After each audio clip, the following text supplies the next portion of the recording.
천국에를 가봤더니 너무 놀라운 사실이 일어났습니다. 저 사람은 꼭 올 줄 알았는데 그 사람이 천국에 없더래요. 반면에 저런 인간이 어떻게 천국에를 가겠느냐, 그랬던 그 사람이 천국에 와 있더랍니다. 사람을 함부로 평가해서는 안 된다라고 하는 말입니다. 사람이 평가하는 기준과 이 하나님이 보시는 그 관점이 다릅니다. 사람은 겉만 보고 평가하다 보니까 실수하는 경우가 참 많아요. 여러분, 신앙은 내 기준 내에서 하나님을 생각하는 게 아니에요. 하나님의 기준에서 나를 보는 겁니다. 이게 신앙입니다. 그래서 하나님의 기준에서 보면 모든 게 답이 보이는 거예요. 우리가 정치, 경제, 사회, 문화, 교육, 이 시대의 모든 변화도 하나님의 관점에서 모든 시각으로 생각하고 보면 답을 찾을 수가 있습니다. 그래서 우리 그리스도인들은 이 세상 사람들과 보는 가치관이 전혀 다릅니다. 여러분, 하나님의 기준에서 영적인 가치관을 갖고 이 시대를 보고 시대를 통찰할 때 하나님의 지혜를 얻고 은혜를 누리게 되는 겁니다. 무슨 일이든지 여러분들은 하나님의 기준에서 어떤 일을 결정하고 방향을 정하고 선택을 해야 됩니다.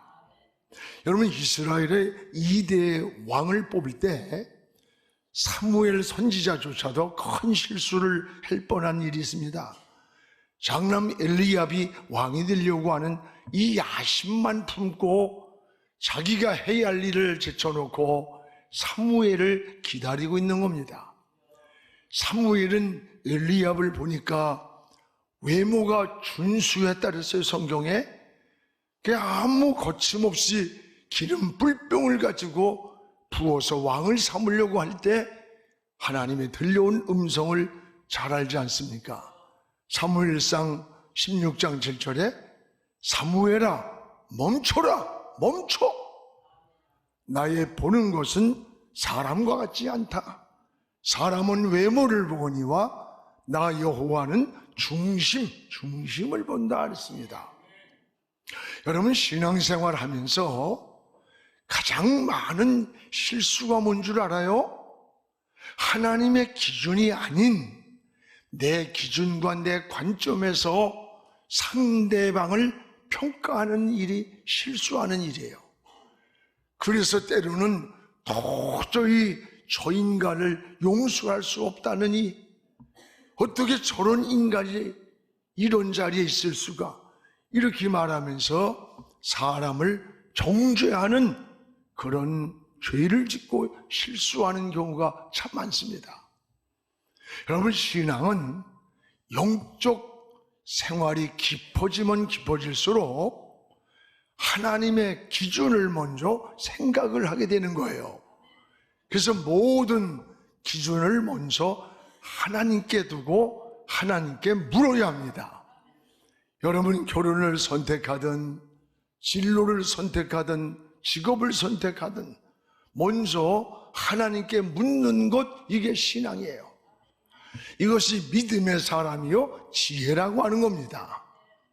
오늘 말씀은 하나님이 히스기야를 왕으로 세우면서 축복해 주는 그러한 내용입니다. 히스기야는 유다의 13대 왕이었습니다. 25살에 왕이 되었고 29년 동안 왕노릇을 잘했습니다. 특히 하나님 편에서 종교개혁을 단행을 했고 그 시대에 하나님이 기뻐하지 않는 우상을 거침없이 제거해버렸고 오직 하나님만 의지한 왕이 바로 히스기야입니다. 하나님 보시기에 정직한 사람이었고 하나님께서 모세에게 명령한 계명을 다 지킨 믿음의 사람이 히스기야라고 그랬어요. 그래서 7절에 이렇게 말씀합니다. 우리 같이 읽읍시다. 여호와께서 저와 함께 계심에 어디로 가든지 그 길이 형통하였더라. 여기 하나님께서 히스기야와 함께 하셨고, 히스기야가 어디로 가든지 그 가는 길을 형통하게 축복했다는 거예요. 형통한 히스기야는 하나님의 사랑받는 왕이었습니다. 오늘 사랑하는 여러분, 하나님은 다윗 왕 이후로 남북 왕조를 통틀어서 가장 위대하고 탁월한 리더십을 가진 사람이 누구냐? 히스기야로 평가하고 있습니다. 그리고 오직 하나님만 의지했다, 이렇게 말씀합니다. 기준을 하나님께 두면 여러분 방법이 보이고 답이 보입니다. 우리가 적당히 타협하고 적당히 신앙이 살면은 그 신앙생활이 넘어지기 쉽고 흔들리기 쉬운 거예요. 오늘 우리가 사는 현대사회가 이런 사회예요. 적당히 타협하고 적당하게. 이런 환경일수록 우리는 어떻게 살아야 됩니까? 확실한 기준이 있어야 돼요. 확실한 방향을 정하고 확실한 목표를 정해야 흔들리지 않는 거예요. 여러분, 기준을 하나님께 두면 답이 보이는 거예요. 오늘 히스기야 왕이 된 후에 하나님이 함께 하셨다고 했고 그 가는 길을 형통하게 했다라고 말씀을 하십니다. 그렇습니다. 여러분, 피가 모자란다고 물을 섞을 수가 없어요. 피가 모자란다고 한 방울이라도 물을 섞으면 피는 응고가 돼요. 히스기야가 왕이 된 후에 오직 하나님과 함께 했고 그 가는 길을 함께 하셨다 그랬어요. 오늘 히스기야가 어떤 기준에서 하나님을 섬기면서 살아갔는가, 그 기준이 무엇이었는가를 오늘 잘 말씀해 주고 있습니다. 무엇보다도 히스기야는, 따라합시다, 하나님 보시기에 정직히 행하였다. 하나님 보시기에 정직히 살았다는 거예요. 오늘 3절을 우리 함께 읽겠습니다. 히스기야가 그의 조상 다윗의 모든 행위와 같이 여호와께서 보시기에 정직히 행하였다. 히스기야가 그의 조상 다윗의 모든 행위와 같이 하나님이 보시기에 정직히 살았다는 거예요. 그렇습니다. 히스기야는 믿음의 조상이었던 이 다윗이 걸어간 길을 본을 받았다고 했습니다. 여러분, 사실 다윗은 누구보다도 허물이 많은 왕이었습니다. 그러나 나단 선지자가 오늘날 책망을 할 때에 웬만하면요, 그 당시에 왕권의 권세는 이런 나단 선지자 같은 것쯤은 단칼에 죽이면 끝나는 거예요. 이 다윗의 위대한 신앙이 여기 있습니다. 하찮게 보이는 나단이었지만 그는 선지자예요. 그가 지금 책망하는 그 책망은 그 사람의 책망이 아니라 하나님의 나에게 지금 주시는 책망인 것을 깨달았어요. 그래서 그 앞에 무릎을 꿇고 하나님 앞에 철저하게 회개하는데 밤마다 침상이 젖도록 눈물로 회개를 하는 이 정직함, 이 정직하게 살겠다고 하나님 앞에로 회개하며 돌아오며 기도하는 것을 본 이 다윗을 통해 예수 그리스도가 그 뿌리에서 나셨다고 했어요. 그렇습니다. 여러분, 하나님은 여러분이 완전한 사람이 되어서 우리를 목사로 세우고 장로로 세우고 뭐 이런 거 아니에요. 하나님은 완전한 사람을 요구하는 거 아닙니다. 흠과 티가 없기 때문에 귀하게 쓴 거 아니에요. 허물이 많고 때로는 실수가 있고 부족한 것이 많이 있음에도 불구하고 하나님께 쓰임받은 사람들의 성경의 공통점이 뭔지 알아요? 정직했다는 거예요. 정직했다는 거. 하나님은 히스기야를 향해 다윗과 같이 정직한 사람이었다 그랬어요. 정직한 사람이었다. 그렇습니다. 우리 그리스도인들은 하나님 앞에 이 정직함이 자산이 되도록 기도해야 돼. 이 정직함이. 그래서 신앙도 하나님 앞에서 정직한 예배를 드려야 합니다. 정직한 기도를 드리고 정직한 11조를 드리고 정직한 헌신을 하나님이 원하고 있다는 걸 알아야 돼요. 마귀는 거짓을 무기로 사용을 합니다. 그래서 에베소 4장 25절에 보면 그런즉 거짓을 버려라. 그리고 이웃과 더불어 참된 것을 말하라고 했습니다. 이 거짓은 마귀가 우리의 신앙으로 뚫고 들어오는 축복을 파괴하는 통로라는 것을 알아야 됩니다. 정직한 사람, 정직한 장사, 정직한 가정, 정직한 사업, 기업, 정직한 사회, 정직한 나라가 하나님이 축복하는 나라예요. 그래서 잠언 20장 23절에 우리 같이 읽읍시다. 한결같이 아는 저울추는 여호와께서 미워하시는 것이요 속이는 저울은 좋지 못한 것이라. 이 두 가지가 나옵니다. 한결같이 아는 저울추, 또 하나는 속이는 저울추라는 거예요. 이걸 하나님이 미워한다. 여기에 한결같이 아는 저울추, 속이는 저울이란 말은 뭐예요? 정직하지 못한 것을 말하는 거예요. 하나님은 이것을 미워하신다 그랬어요. 여러분, 하나님이 미워하는 것을 어떻게 축복을 하시겠어요? 우리는 하나님만 잘 믿으면 된다는 생각을 하는데 아닙니다.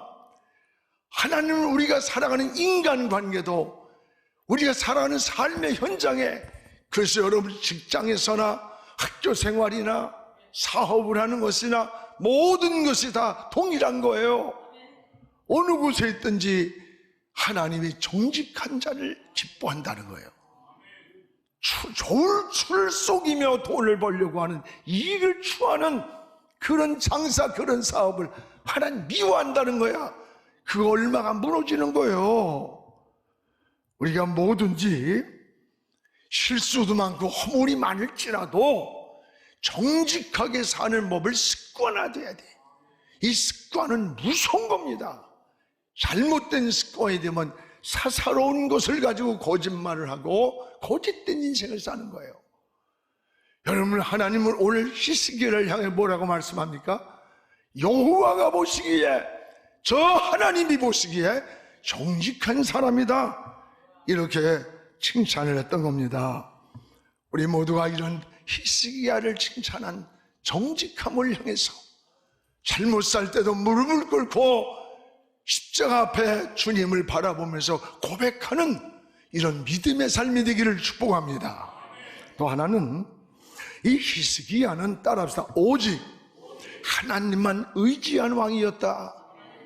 오직 하나님만 의지했다고 했습니다. 여러분, 왕이 된 후에 히스기야가 제일 먼저 한 일이 뭔지 알아요? 우상을 먼저 싹 제거해버렸어요. 오늘 4절입니다. 우리 같이 읽겠습니다. 그가 여러 산당들을 제거하며 우상을 깨트리며 아세라 목상을 찍어버렸다. 산당을 제거하고 우상을 깨트리고 목상을 찍어버렸습니다. 왜 그랬느냐? 우상은 하나님이 가장 싫어하는 것이었습니다. 히스기야는 왕이 되자마자 제일 먼저 우상을 타파하는 종교개혁을 단행을 했던 겁니다. 여러분, 우상은 보이는 것도 있지만 보이지 않는 우상도 있습니다. 내가 만든 신이란 책을 쓴 팀 켈러는 이것을 보이지 않는 우상을 4가지로 지적을 했습니다. 하나는 하나님보다 더 관심을 갖는 것, 또 하나는 하나님보다 더 우선순위에 있는 것, 세 번째는 하나님을 여러분보다 더 사랑하는 것. 하나님을 밀어내는 모든 것들, 이것이 우리 안에 보이지 않는 우상이라고 했습니다. 어떤 분들은 내가 사업이 너무 바빠서요, 주일날 교회를 못 나와요. 어리석은 생각입니다. 그 사업을 축복해 주신 분이 하나님이란 사실을 안다면, 어떤 사람은 아이가 없어서 몸부림치다가 아이를 얻었어요. 근데 아이 때문에 예배를 못 드린대요. 여러분, 그 아이를 주신 분이 누굽니까? 하나님이 아닙니까? 우리 인생을 얼마나 어리석게 산 줄 알아요? 우리도 모르는 사이에 돈이 우상이 될 때가 있습니다. 자식이 우상이 될 때가 있어요. 나에게 주어진 직장이, 직업이, 좋은 직위가 오히려 우상이 될 때가 있습니다. 우리는 하나님보다 더 사랑하는 것이 우상이란 사실을 우리 모두가 깨닫기를 주의 이름으로 축복을 합니다. 히스기야가 하나님을 의지하고 종교개혁을 단행할 때 하나님은 그 히스기야를 축복하셨어요. 성도의 가장 큰 힘은 뭘까? 하나님을 의지하는 데서 나오는 겁니다. 그래서 자녀들에게도 하나님 없이는 살 수 없어, 주일을 빠지면 죽는 줄 알고 어렸을 때부터 11조를 철저하게 하나님 앞에 성별할 줄 아는 이 나시린의 신앙을 유산으로 물려줘야 돼요. 이것이 신앙의 가문이 되는 겁니다. 여러분, 하나님을 의지한다는 말이 뭔지 알아요? 확신한다, 신뢰한다. 누구를? 하나님의 말씀을. 이게 의지한다는 말이에요. 5절에 보면 히스기야는 오직 하나님만 의지했다는 거예요. 같이 읽겠습니다. 히스기야가 이스라엘 하나님 여호와를 의지하였는데 그의 전후 유다 여러 왕 중에 그러한 자가 없었다. 그러한 자가 없었다는 거예요. 오늘 오직 하나님만 의지하는 이 히스기야를 향해서 하나님은 전에 왕들이나 지나간 왕들이나 앞으로 있을 왕들 속에 유다 왕들 중에서 히스기야처럼 하나님을 의지하고 정직한 왕이 없었다는 거예요. 히스기야는 당시 25살에 왕이 됐잖아요. 하나님만 의지하고 왕이 되자마자 산당을 부숴버리고 주상과 목상을 찍어버립니다. 이런 히스기야를 축복하는 거예요. 그리고 하나님은 다윗 왕 이후 남북 왕조를 통틀어서 지금까지 가장 위대한 탁월한 리더십을 가진 지도자가 누구냐? 바로 히스기야라고 평가를 한 거예요. 여러분, 오직 하나님만 의지했기 때문입니다. 오늘 이것이 신앙이에요. 이것이 사랑받는 길이고 이게 믿음으로 가는 길입니다. 하나님은 이런 히스기야를 어떻게 했습니까? 이렇게 산 히스기야의 그 결과가 어떻게 나타났나 보세요. 오늘 6절 7절에 하는데 6절을 우리 같이 읽어보겠습니다. 곧 그가 여호와께 연합하여 그에게서 떠나지 아니하고 여호와께서 모세에게 명령하신 계명을 다 지켰더라. 하나님과 연합을 했습니다. 하나님과 떠나지 않았습니다. 하나님이 모세에게 명령했던 모든 계명을 다 지켰다. 모든 계명을 다 지켰다는 거예요. 여러분, 남북 분열 이전에 왕들을 보세요.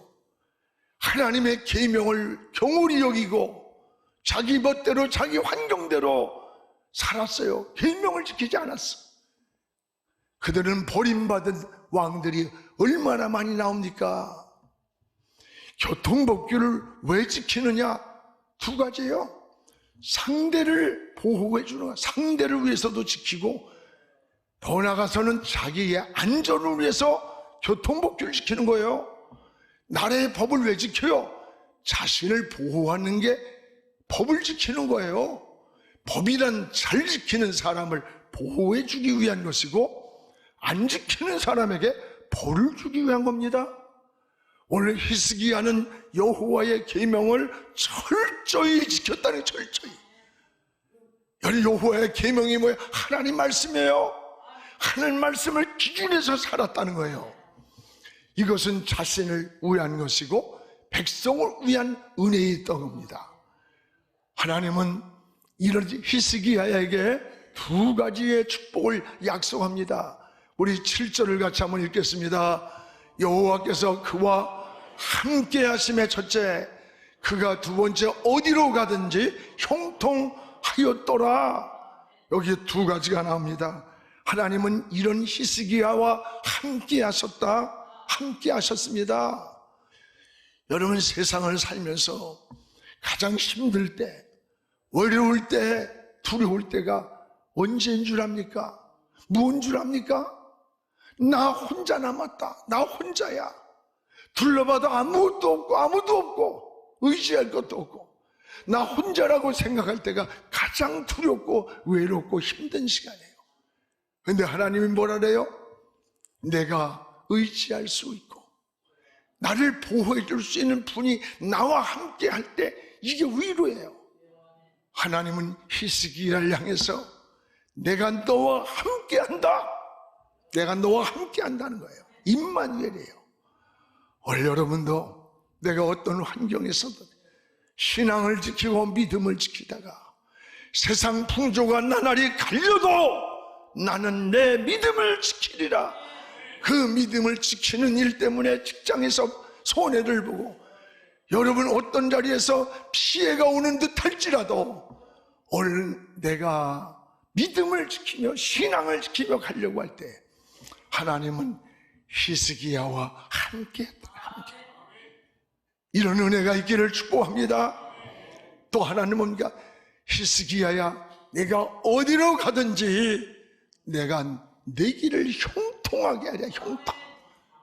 형통하게. 할렐루야. 이게 하나님의 은혜임을 고백하시기 바랍니다. 형통이란 말이 얼마나 우리 가슴을 뛰게 만드는 말입니까? 역대하 32장 27절에서 30절을 보면 히스기야의 형통은 영적인 것만이 아니에요. 하나님과만이 열리는 형통이 아니에요. 히스기야가 다스리던 29년의 그 시대가 나라가 부강한 복을 줬어요. 하나님이 적들을 막아줬어요. 재앙이 없도록 재앙을 막아주시고 군사력에 힘을 주었어요. 이것이 우연입니까? 하나님이 형통케 그 길에 복을 주셨다는 약속입니다. 그렇습니다. 오늘 우리가 나라에 재앙이 내리고 코로나의 문제니 여러 가지 어려울 때에도 우리는 하나님을 향하여 믿음을 지키는 게 중요한 거예요. 신앙인들이 그 길이 형통한 길이고 그 길이 하나님이 함께하는 길임을 알아야 돼요. 오늘 하나님께 기준을 정하고 여러분 믿음의 방향을 정하고 목표를 정할 때 그곳에 인생의 답이 보인다는 것을 깨닫기를 축복합니다.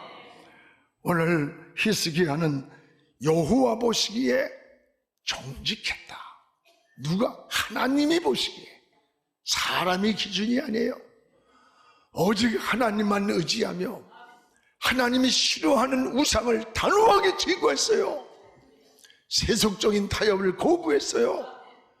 하나님은 이런 히스기야와 함께 하셨고 그 가는 길을 형통한 복을 주셨습니다. 오늘 여러분의 앞길도 이 히스기야처럼 어렵고 힘들고 혼란하고 그럴 수밖에 없다고 하는 타협과 이런 현실에 흔들리는 현실이랄지라도 우리가 정직히 살며 하나님을 의지하고 믿음의 길을 걸어갈 때 하나님이 함께 하시고 형통한 길을 주신다는 것을 깨닫기를 주의 이름으로 축원합니다. 제가 82년도 10월 달에 목사 안수를 받았어요. 그때 목사 안수 받을 때에 하나님 앞에 눈물로 서운했어요. 하나님, 제가 목사라는 이름이 떨어지는 그 순간에 나는 생명과 동일하게 떨어지는 시간으로 알고 사명이 내 인생의 우선이 되어서 일생을 살아가겠습니다. 근데 그 초심을 40 몇 년 오는 동안에 흐려질 때도 있고 놓칠 때도 있고 망각할 때도 있잖아요. 여러분, 처음에 장로가 될 때, 권사가 될 때, 목사가 될 때 하나님, 주님의 충성된 자, 헌신된 자, 믿음의 자, 섬기는 자, 아론과 훌이 되어 주님 주의 종의 마음을 기쁘게 하고 하나님 앞에 서는 날 무엇인가 보고할 것이 있는 것이 있다고 고백 안 한 사람 누가 있겠어요? 그런데 어찌하여 시간이 지나가며 그 임직의 초심을 잃어버린 자가 왜 없어요? 오늘 우리가 부끄러워요. 우리 하나님 앞에 서는 날 여러분 부끄럽지 않고 너 수고했다, 잘했다 칭찬 듣는, 받을 상급이 많은 우리 그리스도인들은 매일의 삶이 종말적 의식이야. 하나님이 오늘 부를지 내일 부를지 모르나 그러기에 오늘 부른달지라도 후회하지 않는 최선의 삶을 사는 것, 이게 믿음의 길임을 깨닫기를 주의 이름으로 축원합니다. 지금은 선교 헌금 시간입니다. 이 예배를 통해 삶 가운데 은혜와 회복이 충만하시길 간절히 기도합니다.